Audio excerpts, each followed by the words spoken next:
जनूबी कश्मीर में एक दिन में 2 मिलिटेंट हमले। मिलिटेंटों ने सीआरपीएफ एहलकारों को ग्रेनेड से बनाया निशाना। हमले में जानी नुकसान की नहीं मिली इत्तला। लेबनान की दारुल हुकूमत में हुए धमाके में मरने वालों की तादाद 100 के पार। 4000 के करीब लोग जख्मी।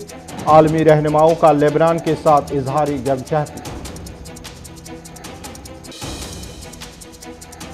वज़ीर-ए-आज़म ने अयोध्या में राम मंदिर का रखा सिंग बुनियाद। असदुद्दीन ओवैसी ने वज़ीर-ए-आज़म की शिरकत पर उठाए सवाल। बाबरी मस्जिद की शहादत के लिए कांग्रेस को ठहराया जिम्मेदार। 5 अगस्त के पेश नजर वादी में रही बंदिश आयद। हसास मकामात पर सिक्योरिटी के सख्त इंतजामात। वादी भर में आज आम जिंदगी रही मुतासिर। और दफा 370 की मनसूखी पर भाजपा ने मनाया जश्न। डॉक्टर फारूक अब्दुल्ला की बुलाई गई कुल जमाती इजलास पर लगाई गई कदगन।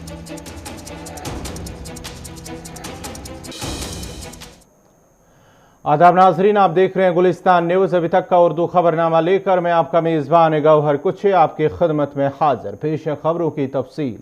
जनूबी कश्मीर के शोपियां में मिलिटेंटों ने सीआरपीएफ की गश्ती पार्टी पर ग्रेनेड फेंका। ताम हमले में कोई जानी नुकसान नहीं हुआ है। जराये का कहना है कि शोपियां के बन बाजार में मिलिटेंटों ने आज सुबह से ही एक ही जगह ये दूसरी बार सीआरपीएफ एहलकारों पर ग्रेनेड फेंका, जो कि सड़क किनारे जोरदार धमाके की आवाज के साथ फट गया। ताम हमले में किसी के जख्मी होने की कोई इतला मासूल नहीं हुई है।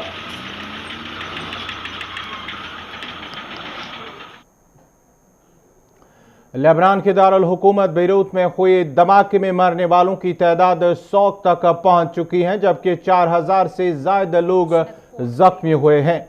गुज़श्ता रोज हुआ धमाका इतना शदीद था कि 10 किलोमीटर के दायरे में मौजूद घरों को नुकसान पहुंचा है। शाहिदीन ने कहा कि धमाके से कारें 3 मंजिल तक उछल गई और करीब में मौजूद कई इमारतें एक ही लम्हे में मुनहदिम हो गई।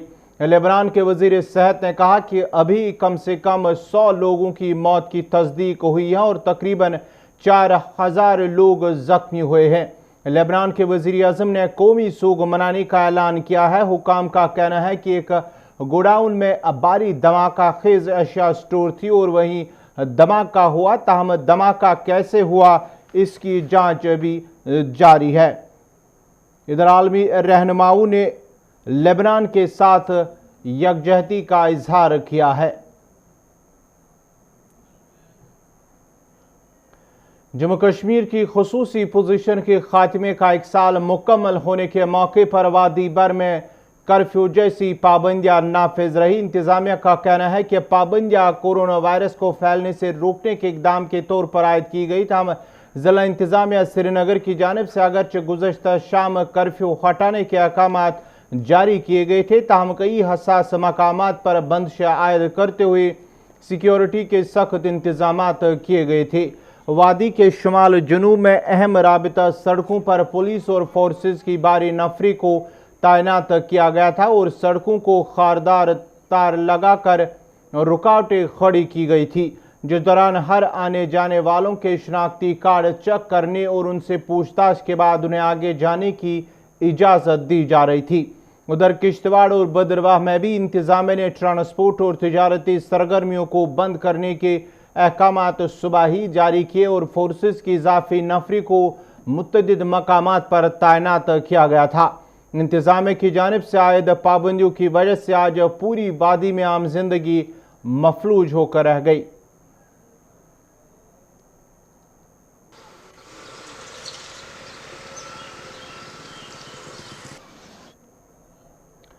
भारतीय जनता पार्टी के कश्मीर यूनिट ने जम्मू कश्मीर की खुसूसी पोजीशन के खात्मे का 1 साल मुकम्मल होने की खुशी में जश्न मनाया। भाजपा लीडरान ने पार्टी के सदर दफ्तर वाक़ा श्रीनगर में तिरंगा लहराकर और मिठाइयाँ तकसीम की।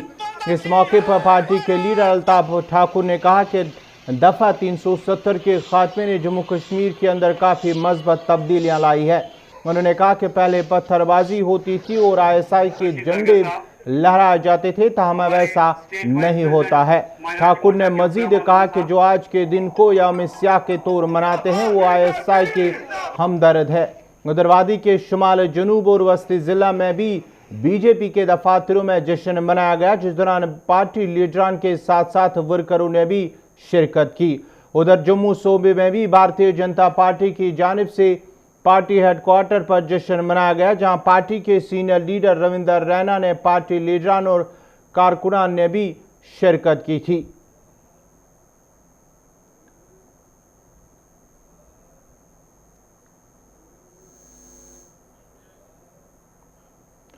उधर लेह में भी भारतीय जनता पार्टी की तरफ से एक तकरीब मुनक्कद हुई, जिस दौरान कौमी परचम लहराया गया और मकामी फनकारों की जानिब से मुख्तलिफ रंगारंग प्रोग्राम भी पेश किए गए। इस मौके पर भारतीय जनता पार्टी के लीडर ने कहा कि दफा 370 की मनसूखी और लद्दाख को मरकज के जेर इंतजाम इलाका बनाने से इलाके में तामीर और तरक्की की राह हमवार हुए। इलाके के लोग मरकजी सरकार के फैसले से खुश है। याद रहे कि करगिल में आज के दिन को यौम स्याह के तौर पर मनाया गया।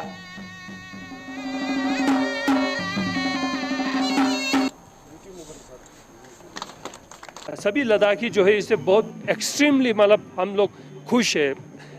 जब 2019 में मिला था, मैं आपको कहता हूँ मतलब मैं अपने आप को पिंच कर रहा था कि ये वाकई में सच हुआ है। इट वाज लाइक एक शौक था सभी के लिए, लेकिन धीरे धीरे हम लोगों ने महसूस करने लगा कि हमें वाकई में जो है यूनियन टेरिटरी मिला हुआ। धारा 370 हटने के बाद नेशनल कॉन्फ्रेंस का आशीर्वाद लद्दाख से हट गया। अब नेशनल कॉन्फ्रेंस वाला कहाँ जाएंगे? इसलिए वो ब्लैक डे मनेंगे।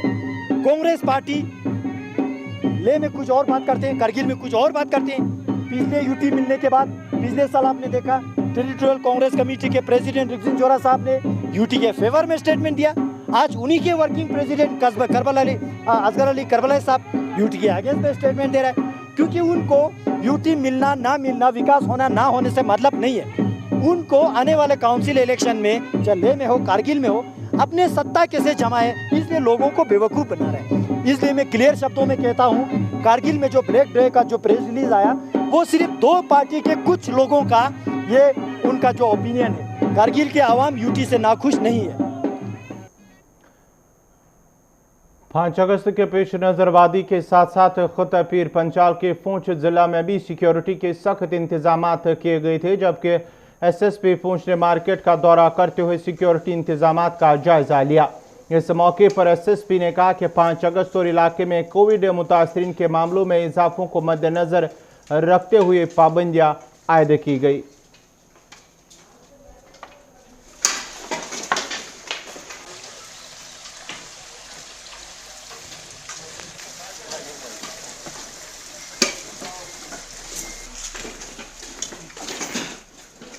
देखिए, 5 अगस्त को देखते हुए हमने सुरक्षा के पुख्ता इंतज़ाम जो हैं वो किए हुए हैं, और इसके साथ साथ काफ़ी सारे पॉजिटिव केसेस जो हैं वो यहाँ पुंछ टाउन में आए हैं, और एडमिनिस्ट्रेशन की तरफ से जो लॉकडाउन है वो स्ट्रिक्टली इन्फोर्स हुआ है, और उसमें जितने भी आउटस्कर्ट्स हैं उनको हमने कट ऑफ पॉइंट बना करके, क्योंकि डीसी साहब का ऑर्डर है जिसमें शॉप्स जो हैं वो क्लोज़ रहेंगी, और ताकि कोई भी इस तरह का अनटूवर्ड इंसिडेंट ना हो, एक प्रॉपर डिप्लॉयमेंट की हुई है।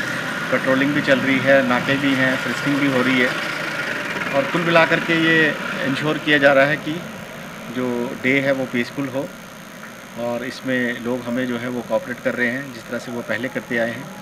मेरी भी उनसे यही अपील है कि वो हमें कोऑपरेट करें ताकि हम पीस और ट्रैंक्विलिटी जो है वो मेंटेन कर सकें। जम्मू कश्मीर की खुसूसी आईन हैसियत दफ़ा 370 की मनसूखी की पहली बरसी पर नेशनल कॉन्फ्रेंस के सदर डॉक्टर फारूक अब्दुल्ला की जानिब से उनकी रिहाइशगाह वाक़ा गुपका रोड पर ऑल पार्टी मीटिंग तलब की गई। ताहम इंतजामिया ने इसके इनेकाद पर पाबंदी आयद की थी। इंतजामिया ने मीटिंग के पेश नज़र डॉक्टर फारूक अब्दुल्ला की रिहाइशगाह की ओर जाने वाली सड़क को बंद कर दिया, जबकि मीटिंग में शिरकत करने वाले कई सियासी लीडरान को पहले ही खाना नज़रबंद रखा गया। उधर पार्टी के नायब सदर उमर अब्दुल्ला ने समाजी राबता साइट ट्विटर पर ट्वीट करते हुए लिखा कि हुक्काम ने मीटिंग मुनक्कद होने नहीं दी है। ये 5 अगस्त का आज का दिन और 5 अगस्त का आज का दिन बिल्कुल जो आज की शाम जो है बिल्कुल उसी तरह की थी जो पिछले साल 4 अगस्त की शाम थी। और 5 अगस्त की शाम पिछले साल तो देखी नहीं थी, लेकिन इस साल 5 अगस्त की शाम को वो नज़ारा वही खुनकी, वही उदासी आज भी है। और आज जो कुछ भी कश्मीर वादी में हुआ, जहाँ बीजेपी ने जश्न भी मनाया, PDP ने श्रीनगर की प्रेस कॉलोनी में नारेबाजी भी की, 3-4 लोग भी आए थे। उमर अब्दुल्ला ने ट्वीट पे ट्वीट करते हुए कश्मीर की सूरत हाल और गुपकार इलाके में उनकी आल पार्टीज मीटिंग जो होने वाली थी उसके हवाले से बताया कि सरकार ने कदगन लगाई। ये वही सूरत हाल थी जो पिछले साल 4 अगस्त की शाम को थी। और 4 अगस्त को जब श्रीनगर में सियासी सरगर्मियाँ बड़े उरूज पर थी और उसके फ़ौरन बाद कश्मीर में तब इंटरनेट से लेकर मोबाइल और लैंडलाइंस बंद हुए थे। और फिर दूसरे दिन जो बड़ा फैसला हुआ था जो आज की तारीख में है, और इसी तारीख के बीच में मौरिख भी लिखेगा और मौरिख लिखता रहेगा। लेकिन आज श्रीनगर में बीजेपी ने जुलूस जश्न भी मनाया। वो अलग बात है कि बड़ा जश्न नहीं हो सका, उनके पार्टी के कारकुन ही श्रीनगर के उनका जवाहरनगर के इलाके में दफ्तर है वहाँ पे जमा हुए थे। यहाँ तिरंगा लहराया गया और यहाँ तिरंगे पर फूल मारा की गई। अपनी जो मंशूर उनका था उसको मुकम्मल होते हुए बताया गया कि उनके मंशूर में 370 भी था, राम जन्मभूमि भी थी, 35 भी था, और इसको उन्होंने मुकम्मल कर लिया है। उधर अगर कहें तो सोशल मीडिया कई हिस्सों में बटा हुआ था। कुछ लोग इस आज के दिन के हवाले से अलग अलग तरीके से अपने अपने तरीके से रद्द अमल का इज़हार करे थे। और सियासी शख्सियात में देखा जाए तो सियासी शख्सियात ख़ासतौर पे मेन स्ट्रीम सियासी जमातें आज ये मान रही थी कि 370 या कश्मीर के हालात के बीच में सियासी मैदान जो उनका है वो लगातार तंग होता जा रहा है। और आगे के हवाले से भी उनका यही कहना था कि फ़िलहाल उन्हें दूर दूर तक कहीं सियासत की गुंजाइश नज़र नहीं आ रही है। साहिल के साथ सनम एजाज, श्रीनगर, कश्मीर। अयोध्या में राम मंदिर की तामीर के लिए मुनक़दा भूमि पूजन के बाद वज़ीर-ए-आज़म नरेंद्र मोदी के हाथों राम मंदिर की बुनियाद रखी गई। वज़ीर-ए-आज़म नरेंद्र मोदी ने संग बुनियाद तकरीब के बाद खिताब करते हुए कहा कि सदियों का इंतज़ार आज ख़त्म हो गया और आज पूरा हिंदुस्तान जज्बाती है। वज़ीर-ए-आज़म मोदी ने कहा कि इस मंदिर के साथ सिर्फ नई तारीख ही नई रकम की जा रही है, बल्कि तारीख खुद को दोहरा भी रहा है।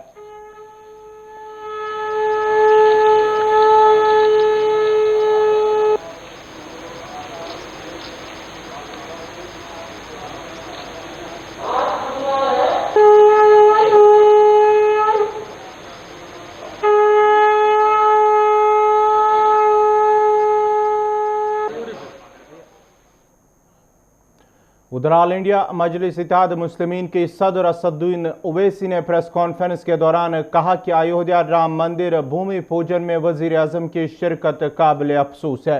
उन्होंने बाबरी मस्जिद की शहादत के लिए कांग्रेस को जिम्मेदार ठहराते हुए कहा कि मुल्क की नाम नहाद सेक्युलर जमातें अब बेनिकाब हो चुकी है।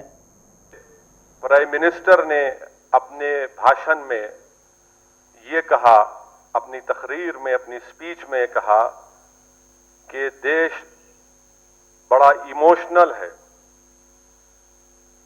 यकीनन प्रधानमंत्री नरेंद्र मोदी, असदुद्दीन ओवैसी भी बड़ा इमोशनल है। मैं इसलिए इमोशनल हूं क्योंकि मैं को एग्जिस्टेंस को मानता हूं। मैं इसलिए इमोशनल हूं क्योंकि मैं इक्वालिटी ऑफ सिटीजनशिप को मानता हूं। मैं इसलिए इमोशनल हूं कि 450 साल जिस जगह पर मस्जिद थी, जहां पर मुसलमानों ने नमाजें पढ़ी 22 दिसंबर 1949 तक, मैं इसलिए भी इमोशनल हूं कि आप ही की पार्टी के लोगों ने सुप्रीम कोर्ट को झूठ बोलकर बीजेपी और संघ परिवार के लोगों ने 6 दिसंबर 1992 को बाबरी मस्जिद को शहीद किया। मैं इसलिए भी इमोशनल हूं प्रधानमंत्री जी क्योंकि जिस जगह पर आपने भूमि पूजन में हिस्सा लेकर हिंदू राष्ट्र की बुनियाद का आगाज किया, उसके अतराफ, तीनों अतराफ मुसलमानों का कब्रिस्तान था, जहां पर मुसलमान बुजुर्गों की खबरें भी थी। इसलिए भी हम इमोशनल हैं। चौथी बात यह है कि प्रधानमंत्री ने अपने भाषण में यह कहा कि जो मेरे को पीआईबी से उसकी स्पीच पूरी मिली कि ये आज का भूमि पूजन एक सिंबल ऑफ इंडिया है। प्रधानमंत्री जी, आपको आपका मजहब मुबारक, आपको गुलवालकर की आइडियोलॉजी मुबारक, मगर आप देश के प्रधानमंत्री हैं। आपको ये बात समझने की जरूरत है कि देश का सिंबल ना कोई मंदिर हो सकता है, ना कोई मस्जिद हो सकती है। देश का सिंबल ना मस्जिद हो सकती है, ना मंदिर हो सकती है, ना कोई रिलीजियस प्लेस इस देश का सिंबल नहीं हो सकता। जम्मू कश्मीर में कोरोना वायरस का कहर बदस्तूर जारी है और आज आखिरी इतलात मिलने तक कोरोना वायरस के 559 नए मस्बत मामले सामने आए हैं, जिनमें वादी कश्मीर से 463 और जम्मू सूबे से 96 शामिल है, जिसके साथ ही कोरोना इन्फेक्शन में मुब्तला अफराद की तादाद 23,000 के करीब पहुंच गई है, जबकि पिछले 24 घंटों से वायरस से मजीद 9 अफराद की मौत के साथ ही वायरस से मरने वालों की तादाद 423 पहुंच गई है। पीने के साफ पानी की अदम दस्तयाबी की शिकायत करते हुए रावण कंगन के लोगों का कहना है कि उनका इलाका पीने के साफ पानी से महरूम है, जिस दौरान इलाके के लोग आलूदा पानी पीने पर मजबूर हो रहे हैं। इलाके के लोगों का कहना है कि अगरचे चंद माह कबल पानी की सप्लाई को बहाल करने के लिए पाइपें फराम की गई हैं, ताहम अभी तक मुतलका हुक्काम की जानिब से पानी की पाइपों को नस्ब नहीं किया गया है। उन्होंने अब पानी की दस्तयाबी को मुमकिन बनाने की अपील की है। पहले आकर गांव में कहा कि हम पानी काट देंगे और पानी काटने के बाद कहा कि एग्रीमेंट करो, तो एग्रीमेंट भी सब लोगों ने करवा दिए, क्योंकि मैंने कहा कि हम एग्रीमेंट पहले हमें करना है, जब गवर्नमेंट को हम फीस देंगे उसके बाद ही हमें यहाँ पर कुछ फैसिलिटीज़ आएंगे। उसके बाद मैंने AEE से भी बात की, एग्जीक्यूटिव इंजीनियर से बात की। मैंने कहा कि अगर आप लोगों ने इस गरीब आवाम को पहले एग्रीमेंट करवाया और एग्रीमेंट करवाने के बाद यहाँ पर स्कीम्स लॉन्च क्यों नहीं हुई, तो पाइप्स क्यों नहीं लगाए गए। आज हमें कम से कम जितने भी मेरे 7 वार्ड है, 7 वार्डों में इतनी दिक्कत होती है कि एक दिन पानी होता है, 10 दिन नहीं। तो मैं आपकी गुलिस्तान चैनल की वसादत से ये बात वहाँ तक पहुँचाना चाहता हूँ कि बराए मेहरबानी करके DC साहब हो या DCOM हो, अब इस विलेज की ओर काफ़ी ध्यान दीजिए, क्योंकि 35 साल से पड़ा हुआ ये विलेज, यहाँ पर कोई फैसिलिटीज़ नहीं हो रही है।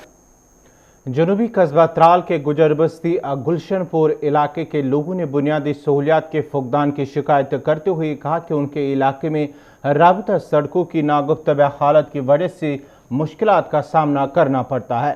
मकामी लोगों का कहना था कि अगरचे चंद साल कबल इलाके को मॉडल विलेज का दर्जा भी दिया गया, ताहम बस्ती के लोग आज भी बुनियादी सहूलियात से महरूम है और उन्हें अब इंतजामिया के आला हुकाम से मुदाखलत की अपील की है।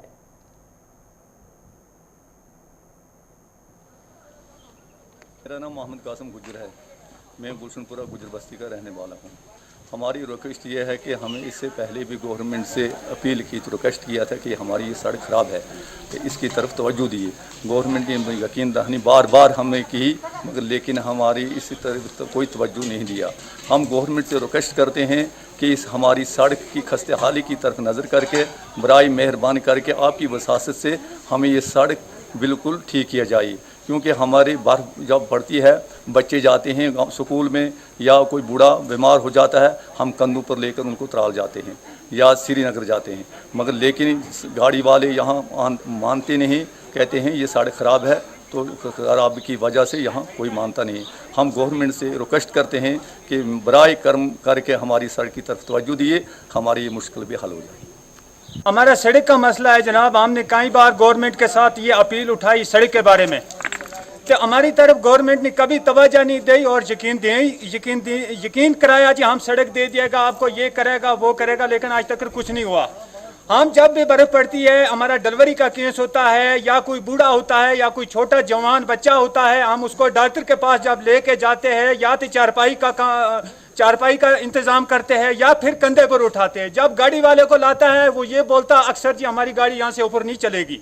ये गवर्नमेंट से हमने अपील की है कई बार कि हमारी सड़क की तरफ अंदाज़ा और नज़र दी जाए। ये सड़क हमारी बननी चाहिए, लेकिन गवर्नमेंट ने सिर्फ यकीन दिया है हम ये करेगा, हम वो करेगा, कोई बात नहीं, महीने के बाद काम दे दिएगा, 10 दिन के बाद दे दिएगा, लेकिन सिर्फ यकीन ही दिया है। लेकिन आज तक काम हमारी इस बस्ती में, गुजर बस्ती, बकरवाल बस्ती, द्रुकनाट से लेकर ये सड़क हमारी खस्ता हाल हो चुकी है, लेकिन इधर तवज्जो किसी ने नहीं दिया। फिर उसके बाद मॉडल विलेज था, यहाँ इस गुलशनपुरे को मॉडल विलेज आया, लेकिन वो मॉडल विलेज भी हमने आज तक नहीं दिखाया। जब हमारी सड़क नहीं बनी, लेकिन वो मॉडर्न विलेज कहाँ से आया, वो कहाँ गया, हम इस बात से हैरान होकर रह गया, ये कहाँ गई। ये हमारी बस्ती में सड़क की ज्यादा प्रॉब्लम है, लेकिन हम लोग सड़क से बिल्कुल बेरूम होकर रह चुके हैं, लेकिन हमारी अपील कोई नहीं सुनता जनाब। अरे ये अपील है हमारी तरफ तवज्जो दी जाए, जिस तरह ये लोगों की सड़क बन रही है, हमारी इस गुजर बस्ती बकरवाल बस्ती को भी ये तवज्जो देनी चाहिए जो हमारी ये सड़क सरकार की जानिब से जम्मू कश्मीर में ब्लॉक डेवलपमेंट काउंसिल के चेयरमैन को 25 लाख सीडी फंड के ऐलान का खैर मकदम करते हुए आल जम्मू कश्मीर पंचायत के चेयरमैन शफीक अहमद मीर ने कहा कि पंचायतों को बाइख्तियार बनाने में एक तारीखी कदम है। उन्होंने कहा कि पंचायतों को बाइख्तियार बनाने से आवाम के बुनियादी सहूलियात के फुकदान को दूर किया जा सकता है। सबसे पहले तो इस तारीखी कदम के लिए मैं जम्मू कश्मीर सरकार का खासकर लेफ्टिनेंट गवर्नर का शुक्रिया अदा करता हूं कि उन्होंने गुज़िश्ता हफ्ता पुंछ के अंदर रिव्यू मीटिंग के दौरान में जो कमिटमेंट मेरे साथ की थी, उस कमिटमेंट को उन्होंने पूरा किया। मैं उसके लिए शुक्रिया अदा करता हूं। जहां तक जम्मू कश्मीर में पंचायती निज़ाम को मजबूत करने का मामला है, ये मैं आपको बताता चलूँ। गुज़िश्ता 8 बरस से 2012 से लेकर आज तक मैंने यहाँ जम्मू कश्मीर, श्रीनगर, जम्मू से लेकर दिल्ली तक और पार्लियामेंट तक इस इशू को पहुँचाया। मैं 2 बार मौजूदा प्राइम मिनिस्टर से मिला, मैं 2 बार इससे पहले राहुल गांधी या जिस वक्त कांग्रेस की सरकार होती थी उनके पास मामला उठाया, और आस्ता आस्ता करते करते आपको पता ही है कि 2018 के अंदर जब यहाँ पर तमाम सियासी जमातों ने पंचायती निज़ाम का बाइकाट किया था, पंचायत इलेक्शंस का बाइकाट किया था, उस वक्त भी खाली एक शफीक मीर था जो मैदान के अंदर पंचायत कॉन्फ्रेंस अपनी तंजीम का झंडा लेकर खड़े हुए थे और हमने यहाँ पर चुनाव करवाई। उस चुनाव के बाद देखा ये गया कि जम्मू कश्मीर के अंदर इस निज़ाम को एम्पावर नहीं होने दिया गया। वही मुश्किलात आई जो पहले सियासी लोग यहाँ पर इसको नहीं देखना चाहते थे, उसके बाद ब्यूरोक्रेसी ने भी इसको पूरी कोशिश की इसको फेल करने की खातिर। अलबत्ता हमारी जदोजहद जारी रही, लेकिन आखिरी कील इसको गुज़िश्ता हफ्ता मैंने पुंछ में उस वक्त ठोका जब रिव्यू मीटिंग के दौरान मुझे बोलने का मौका मिला और मैंने कहा, गवर्नर साहब 2018 के अंदर जब पंचायत चुनाव हुए या उसके बाद बीडीसी चुनाव हुए कि ये तारीखी चुनाव थे जिस वक्त तमाम जमातों ने यहाँ पर बाइकाट किया था। अगर हमने इसमें हिस्सा लिया तो आज की बार अगर पंचायती चुनाव यहाँ पर पंचायत इंस्टीट्यूशन फेल हो गया तो गवर्नर साहब आने वाली नस्लों में, आने वाले ज़माने में इसके साथ जो है कोई इसकी तरफ देखेगा नहीं। इसी के साथ ही अभी तक का उर्दू खबरनामा इख्तिताम पज़ीर हुआ चाहता है। अपने मेज़बान गौहर कुछे को इजाज़त दीजिए। अल्लाह हाफ़िज़।